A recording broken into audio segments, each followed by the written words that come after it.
When we think of fashion, we know it's more than just clothes. It's the full picture. The accessories, the makeup, the hair. A look isn't complete until every detail is polished to perfection. That's where artists like Keisha Mines come in.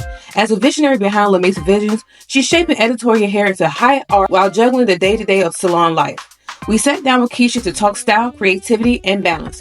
This is 10 Questions with Dayvii Seven, and it starts right now. Welcome to Dayvii Seven, where they act like they don't see you, but we do.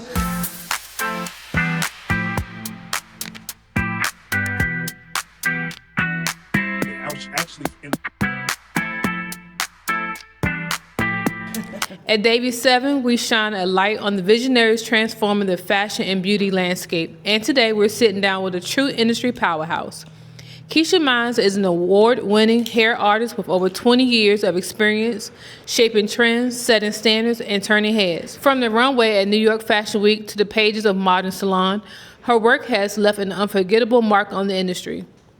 As the owner of Lamace Visions, a private salon studio based in Richmond, Virginia, Keisha continues to elevate beauty through precision cuts, bold color, and unmatched creativity. She's a fierce advocate for diversity in beauty and a mentor for the next generation of stylists. Today we dive into her journey, her artistry, and her legacy that she's building, one transformation at a time. This is Dayvii Seven, where fashion meets those who's been overlooked and far too long. They may act like they don't see you, but we do. Keisha, thank you for joining us today. And again, we love your studio. Thank you. I love it, the black and white thing. We're going to actually show behind the scenes of that too during the video. But let me go ahead and get to these questions for you. Now I have 10 questions that I'm going to ask you in reference to your journey. And we want to pinpoint more into the part that I love the most. The thing is, I love your short haircuts and stuff. I'll be in here soon once I grow this hair out a little bit. Once I grow this hair a little bit more. But the thing that has always attracted me to you was your ability to just do hair on a photo shoot, just working behind the scenes and creating something on, like people I just already know who they are, and then you just turn them into somebody else just with hair. Right. What got you to start that journey, and what was like the first thing that you did that made you go, I think I love doing this? I've always been a creative kind of kid. So I'm going to just be honest. I think it started with my doll babies when I would take yarn. And I'm literally talking about cut my grandmother's yarn up and braid my doll baby's head with the yarn. Like, who's doing that at like 5 and 6? So I feel like that creative side of me already was starting as I was young. I would take tape, literally Scotch tape, and put it on my nails. And take take the thread and take my grandmother's polish and make designs with Scotch tape. Like, I feel like I've been creative since I was young.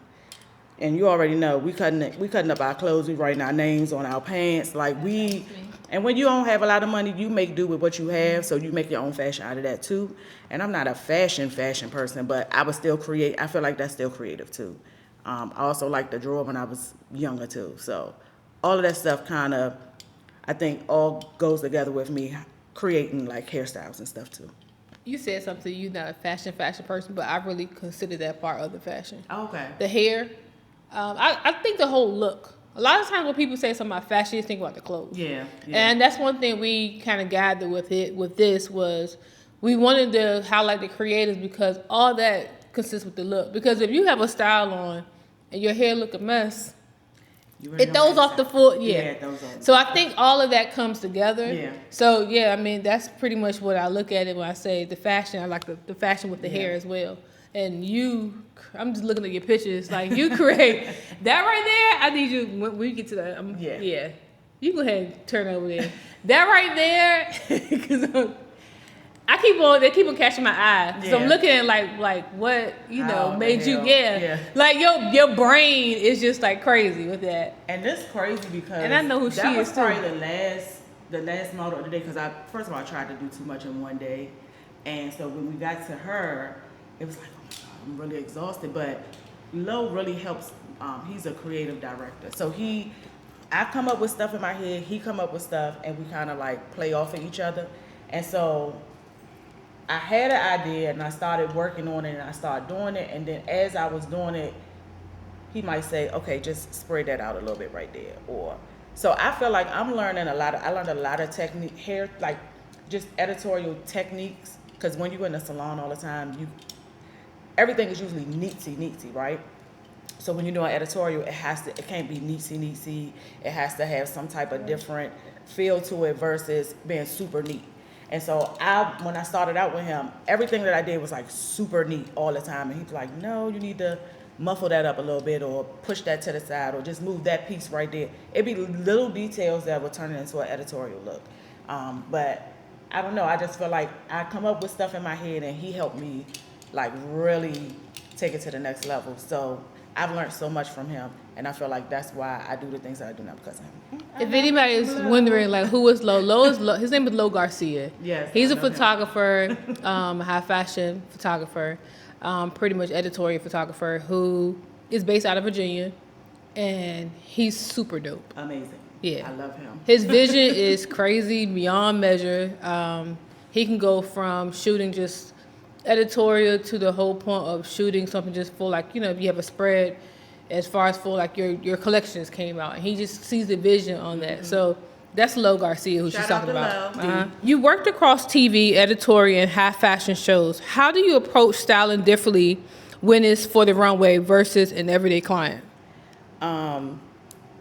So runway, usually they have a mood board of what they want, how they want the hair to balance off with the style. So you usually have a mood board. Within the salon, you have to do what your client want. So, you know, I always still ask my clients to bring pictures, but at the end of the day, it's still what they want. And so you just kind of got to do what they want and then roll with it. But with like fashion and stuff like that, you can be more creative where you can't be that creative like that in the salon because people are paying you to do what they want and you got to do that. I mean, sometimes I can talk them into doing something a little different, but my regular clients, they are everyday people, so they're not trying to do anything like that. What inspires your creativity when working with new clients or collections? I don't know. What inspires me when working with new clients? I don't know. I guess I always hope and pray for clients that want to do something creative. I mean, even if it's the cut. If you don't want to do the color, that's cool. But you don't have to put a curl in every piece of your hair. We could do a nice, beautiful, funky cut or a nice, beautiful, simple cut, simplistic, without curling your hair and putting a wave and everything. So I try to like get them out of, just because you come to the salon, if you don't get a curling line in your hair, it does not mean that your hair is not done. That's correct. It's all about the cut and the style and the look of the style. So I'm always trying to talk. You don't have that freeze curl. Yeah, we wanted to look like, what do they call it? Bed hair. Like you wanted to look like it's not super, super neat. But you know, I don't know, but we try. Some people say no, but sometimes I could change people's minds. Opening your private salon studio in Richmond, that's a huge milestone. Because I know you've had previous locations, but this one is like in the middle of the city. What made now the right time, and how does it reflect your vision for the future? I always knew I wanted to do it, right? But this opportunity just happened to come from another stylist that I know. And so I just was like, it just was a no-brainer. I've been in this space prior when other owners was here, and I've always loved this space. So to be able to come back and be in this space and make it my own, first of all, is insane. But I just love, and I love this area. It's so artsy in this area. Yes. All the artwork that's outside and on the buildings and just the older buildings and the train station and just, if I was to be in Richmond, this is the area that I want to be in. So. It's crazy because before we came in, we was like, it's so many places to do a photo shoot at. That's what every time I drive down the street, every day I'm like, okay, I'm gonna go over there. We're gonna take pictures over there. We're gonna be in the alley over here. Like, it's so artsy, it's so inspiring around here. It builds my creative juices. It's crazy because she was like, when we leave, we gotta do a photo shoot with you in the alley right like, there. Oh my gosh, it's so beautiful around here. I love it. Yeah. You've been featured in publications like Modern Salon and Behind the Chair. What do you think has kept your work respected and relevant in such a competitive industry?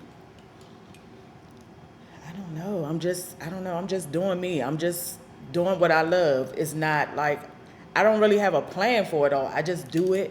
I do what I love. I love to create all the time, so I don't really know.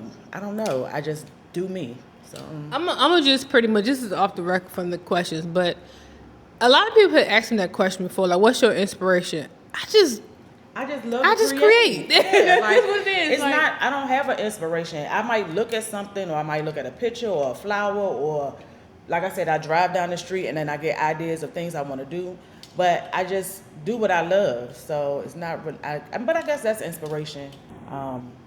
Just everything that's around me is inspiration. What was funny was I was working with some designers, and they had like a whole like mood board, and it was like they had like a whole storytelling. And I said to myself, I have never done this before. Mm-hmm. Like when I see fabric, it just speaks to me. So is that the same thing like you with hair? Yeah, like I can see something and I'd be like, okay, I want to try that. I want to see if I can do that. I want to challenge myself to do something. So yes, we do, and we've done mood boards with Lo. But the funny thing about mood boards is just to give you an idea of what you possibly might do. Because honestly, sometimes it can change right at the fly. Yes. You just never know. You know, this is what we wanted to do, but this feels better in the moment.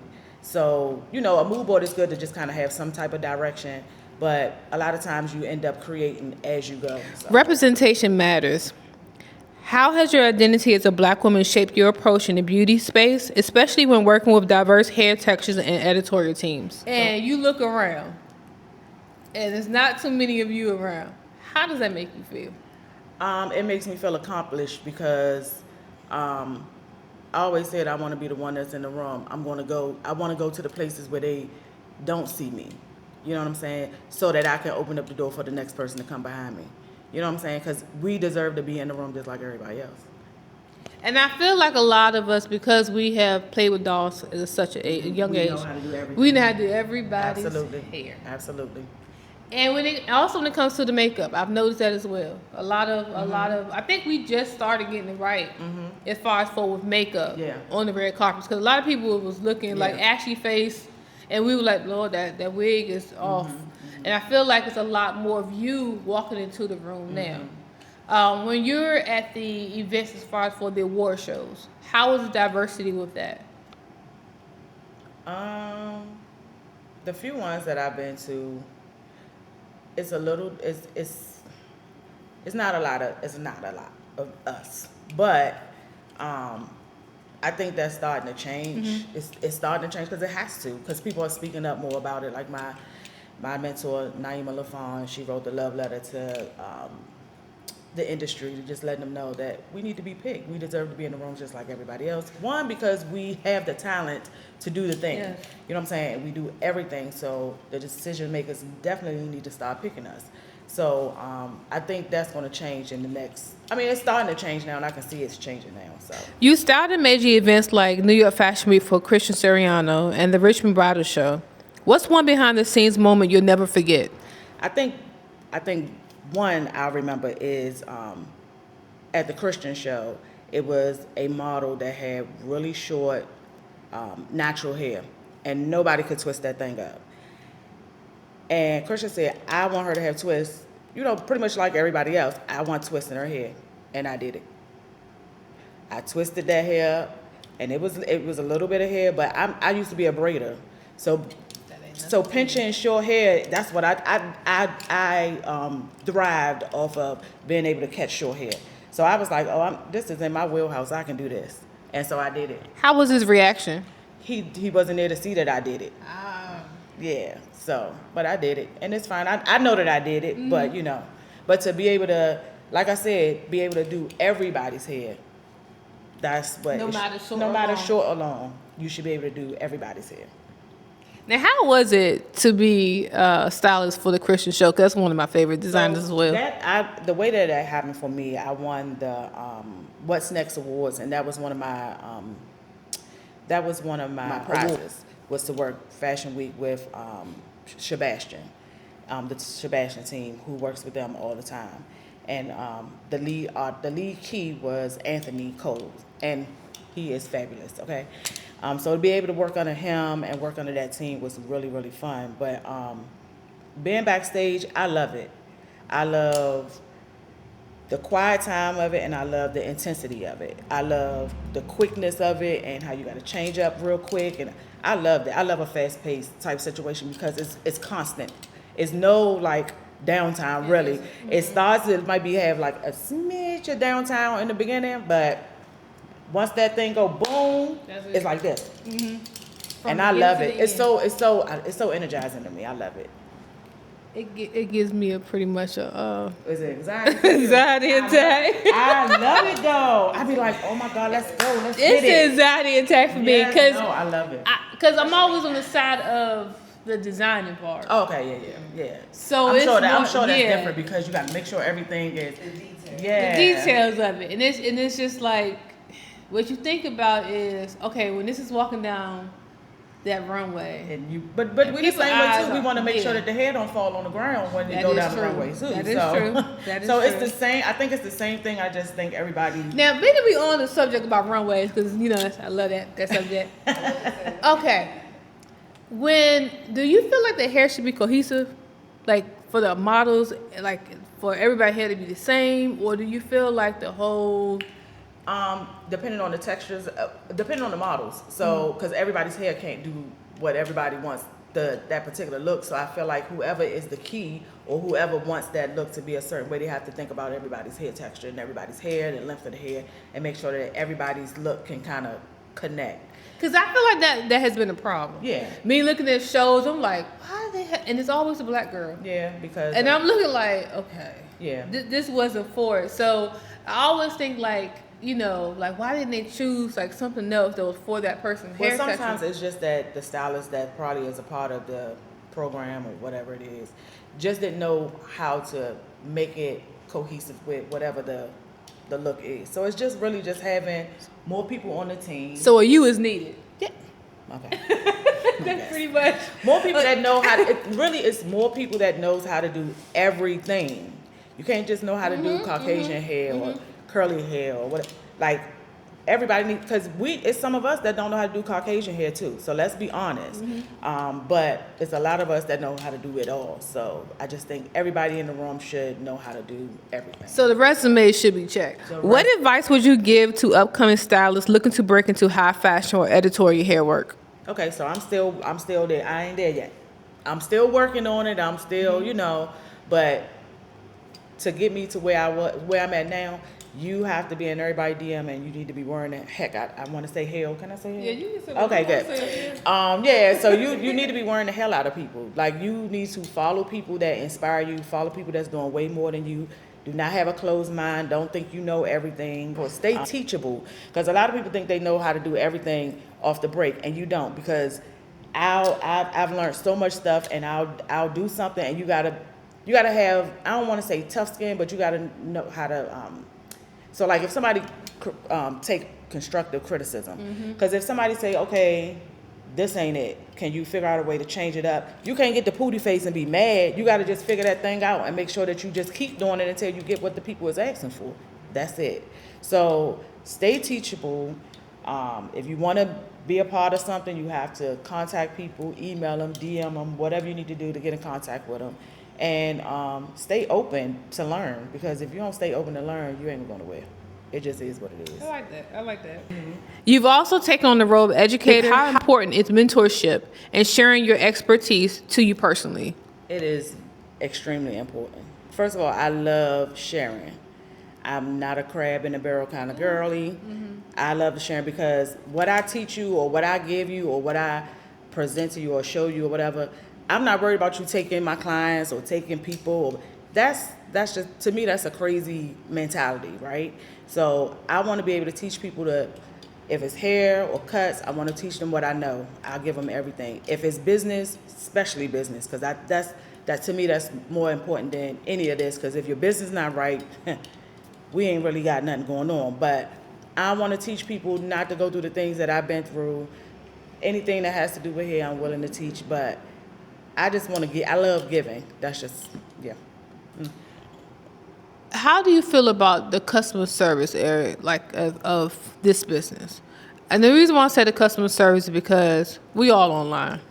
We see people fussing at people, and and going back and forth. And I know me personally, has been somebody in the industry for 15 years plus. I'm looking like, why are you doing that? Yeah. Like, why, girl, take that offline. You Yeah, know, this is going to yeah. destroy you. You might feel like you made a point, but arguing with somebody online is not it. So I think it's a lot of this stuff is for clicks, and people do not really care if, you know, it destroys their image or whatever. A lot of people don't really care about that. They just really doing it for the clicks, and I guess because people getting paid now. Because baby, my TikTok ain't ticking like that, so I'm not gonna put nothing, you know, because that's what people doing. They doing stuff for likes and for stuff like that, and the whole industry is not like that. You know what I'm saying? It's only, I'm going to say it's a small percentage of people that want to go back and forth. Because I'm not going back and forth with nobody. That's just, I'm not doing that. I try to make my business as professional as I can. I try to educate myself so that I can get better.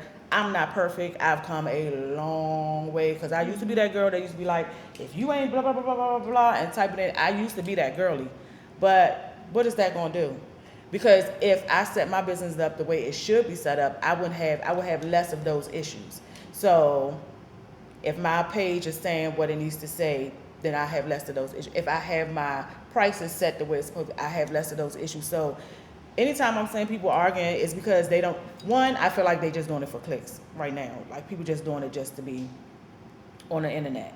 But business-wise, if you have a lot of issues like that, it's because your business is not set up the way it's supposed to be. So set your business up right, and then you'll have less problems. You're going to always have problems because business, you're going to learn as you go. You take classes to learn how to run a business. If you've never run a business before, I suggest getting a mentor or something, because that's what helps me, is having mentors that be like, okay, Keisha, this. I mean, I literally had friends back in the day like, take that down. You know what I'm saying? Because this is not you. This is not what we. Yeah, holding me accountable. Like, this is not what you're trying to give. So take that down. So having good people in your space help you grow. That's what I think. I like that. Finish this sentence. Lamace Vision is more than a salon. It's a space where women can come and relax, even if it's for an hour. Women do so much. We have so much on our plates. We are mothers, caretakers. We got businesses. Some of us taking care of grandmas, parents. We have so many hats, and sometimes the only time we get, and that's why I like my environment, because it's so peaceful in here. My girls go to bed, baby, when they come up in here. They love them dryers because they go over top of their head, and that's what they be. And they can't, and we can't even see them because they in that vault, and they just in there by themselves. You know what I'm saying? It's a place where I want women to come and be able to sit here if they want a snack. They ain't even got to rush out of here if they don't want to. You know what I'm saying? I want a place where women. It's like a little retreat. It's a retreat. Even if it's for an hour, it's a retreat. And that's what I want my space to always be. Relaxing. Not no foolishness, hip-hop. No. You're going to always hear good music in here. It's going to always be relaxing in this space. So, if you had, if there was three, I would say, I don't want to call them famous people, celebrities. There was three people that you could do hair for right now, regardless of who they are in the industry. Who would they be? Talking about celebrities, do their hair or work with? Work with, yeah. If it was three people you can work with right now, because I don't want to just put it like for somebody who comes on TV or a singer or whatever. So working under, as far as working under a hairstylist, or you saying doing the celebrity's hair? Doing the celebrity's hair. Ain't that terrible? But you know I love me. You know who I love. Oh. Even though Edith kills, so I don't know. But Tiana Taylor. Tiana Taylor. Girl, me too. I ain't even gonna lie. That would be one of my top people. When I tell you, because if it's just like, Pixies and stuff like that, it would be her. It would be Taraji. Oh, I love Taraji. Okay, it'll be Taraji. And who else? I like this list. I'm like, can I make the clothes for him? Because I can see it. Like, I can see it. Oh, I can't think of. It would definitely be them too. That's crazy. Like I'm having a brain fart about who I would, because You like me. It's nothing you really never think about if it until it happens. Yeah, until it happens. You but know I'm what gonna saying? tell you my number one person. It'll be Rihanna.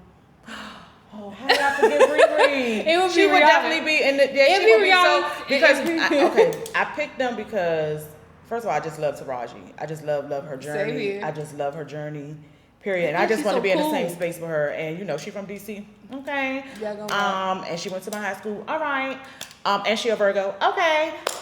So that's a big. So that's Taraji. I love Taraji. This is the person you need to be with. I love Okay. her. Tiana and Rihanna. It's the hair that goes with the style. First of all, Tiana. If I could just get in her closet. You ain't never lied. Woo. If I could have those abs. So just to be, and she just seemed like she is a cool person, like real chill, real laid back, and just real. Cause I'm always looking at people like documentaries and bios and all that stuff, and her energy just, I feel like we would be here, okay. And same thing with Riri. I love her energy and how she owns her. I don't give a shit attitude. Ooh, I love that. I don't care what you say, how you think.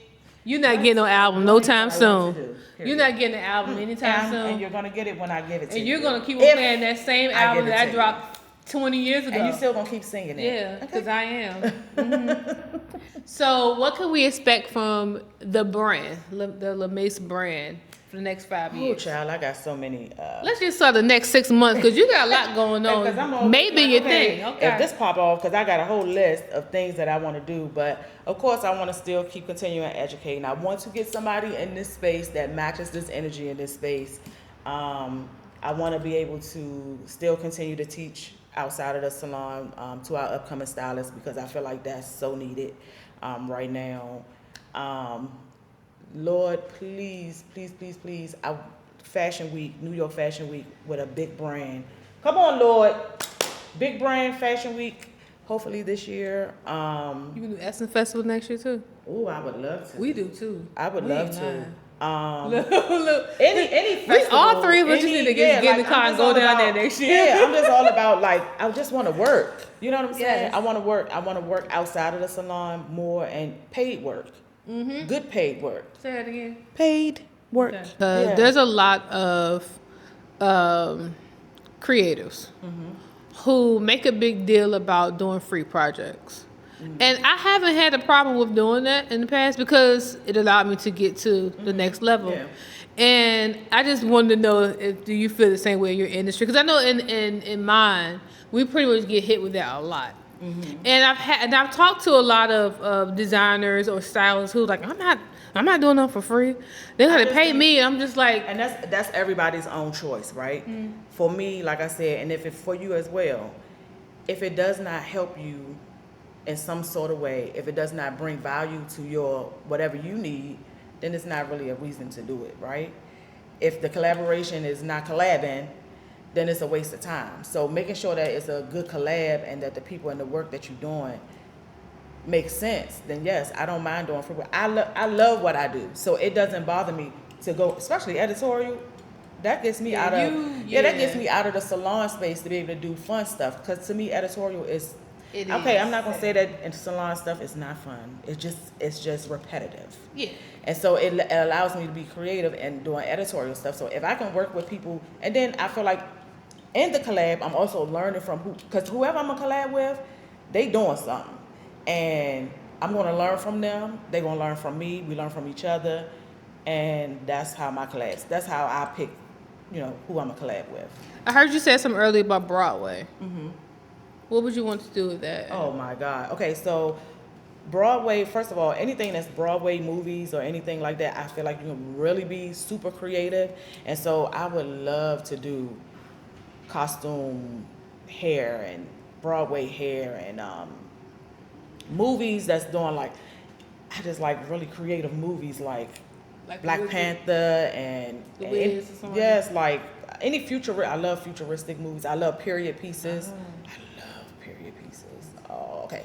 So anything that is really, it's movies, but it's still creative, if that makes sense. It's Broadway. Like you would have a ball with Alice in Wonderland. Oh my God, what? Oh, time traveling. Like, I love all that stuff. Like, all of that stuff, I love looking at movies like that. And it takes me to a different place. So anything that, like, really takes you out of your own space, I love to do. That's good. How has it been as far as for content creating for you? Because, like you said, you're in people DMs. You are contacting people. And some people feel like, I don't got to post. I don't have to do this, whatever. How is it? Because I know we're online just as much. Girl, I see you. I like yours. You like mine. Yes, it's so important, but it's really hard. And especially with me having a lot of stuff going on. And then, too, I really like to focus on my clients when they're in here, which I know people say, because I got the stuff where you can set it up and just record and all that stuff. But some people don't want to, like I said, some people come here, they don't want to perform. They want to come here and get their hair done and get under that dryer, go to sleep, and then come and get their hair done and go home. So that's hard. So the best way for me, I have to start doing again because I stopped doing it, but I had a content day. So instead of trying to capture all that while I'm doing hair at the salon, because a lot of times people don't have makeup on, they don't have, you know what I'm saying, or they just don't want to be, videotaped. So I have to get back to doing my content days so I can get the content that I want. But it's not easy. And then I had somebody also doing my content for me, which was, I think I'm gonna go back to that. Because it took so much weight off of that was one thing that I didn't have to do. So if you could get somebody to do your content, I would say do that. I'm looking for somebody to do my content, so anybody know, I miss my girl, and I'm hoping that she see this, because I want you back. Come back home. Come back home. It's been nice chatting with you today. Yes. And thank you for being our first guest. No problem. Again, I love your space, and Thank I can't you. wait to see the outcome of the video and things like that. But can you also let our viewers know how to follow you and the pages that you want them to follow you on, and how to get in contact with you? So my page is Lamace Visions. At Lamace Visions, and my editorial page is at Keisha Minds. My website is lamacevisions.com for the salon, where you can book if you wanted to book for a service. And everything that you need outside of that is on that website. So lamacevisions.com. All right, y'all. And thanks for tuning in to Dayvii 7. Bye. All right.